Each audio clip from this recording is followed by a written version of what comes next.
Today I want to share with you ayah number 92 of Surah Ali Imran. This is the beginning of the fourth juz. And in this juz, Allah Azza wa Jal says, you will not reach, لَن تَنَالُوا الْبِرَّ. You're not going to reach goodness until you spend حَتَّى تُنْفِقُوا مِمَّا تُحِبُّ, until you spend from what you love. Very famous ayah, people quote it all the time. The nuance I wanted to share from this ayah is, nala is used actually when you're traveling and you can't wait to reach your destination. That's what nail is, like something becoming accessible finally. And the Arabs were familiar with this idea because they traveled in the desert and you're desperate to reach your destination. And not being able to reach your destination can be lethal because there's nothing for you to survive on in the desert.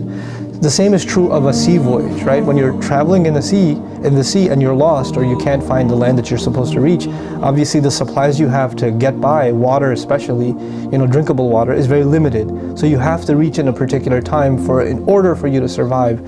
So Allah says, He uses the word that is used for surviving a journey and getting somewhere safely in time. But what He adds is really awesome. He says the word al-birr. Al-birr as opposed to al-khayr or other words used for goodness. Al-birr in Arabic is closest to the word al-bar. And bar actually means land.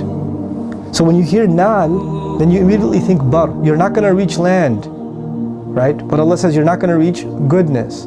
And the idea of words that are similar in phonetics, to use them in this way, this kind of wordplay, suggests that Allah wants us to think of the imagery, right? The idea of, think of yourself as out on sea, unstable waters, storms, and you don't know when you're going to reach.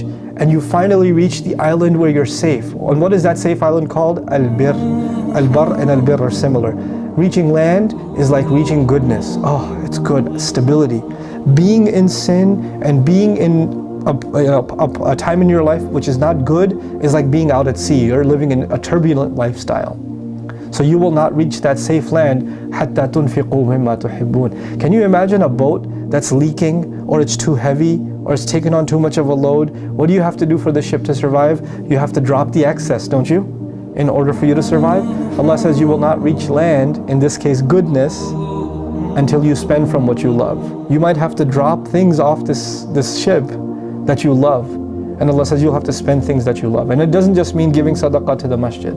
It means you might have to spend on relatives you don't like. You might have to give up, some of the luxuries that you have in life, and think of your neighbors and think of other people that are in suffering around you. And you might have to give more and more and more of the things that you love. Not the leftovers, not the second-hand clothes, not the stuff that illa an tughmidu fihi. If somebody handed it to you, you would squint your eyes before you took it. Like, not that stuff, but the stuff you really want for yourself.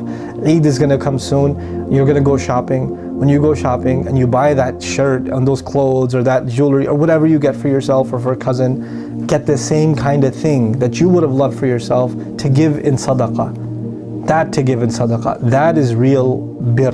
That's when you know you've attained some kind of goodness. What a beautiful ayah and what beautiful imagery to explain to us that we in this journey, we think that everything we need is on this ship, but Allah is telling us, for you to survive this journey, you better let go of some of these things that you really, really love, if you're going to get all the way to goodness. May Allah Azza wa Jal help all of us reach goodness and make us of the people that are called al-abrar. وَمَا تُنْفِقُوا مِنْ شَيْءٍ فَإِنَّ اللَّهَ بِهِ عَلِيمٌ. Anything you spend, Allah knows really well about it. You don't have to announce it.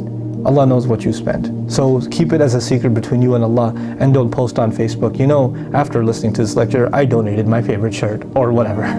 Don't do that. Keep it between you and Allah, because Allah says, whatever you spend, Allah knows about it. فَإِنَّ اللَّهَ بِهِ عَلِيمٌ. May Allah make us of those who reach that goodness and reach that safety. Barakallahu li wa lakum. Wassalamu alaikum. Quran Weekly.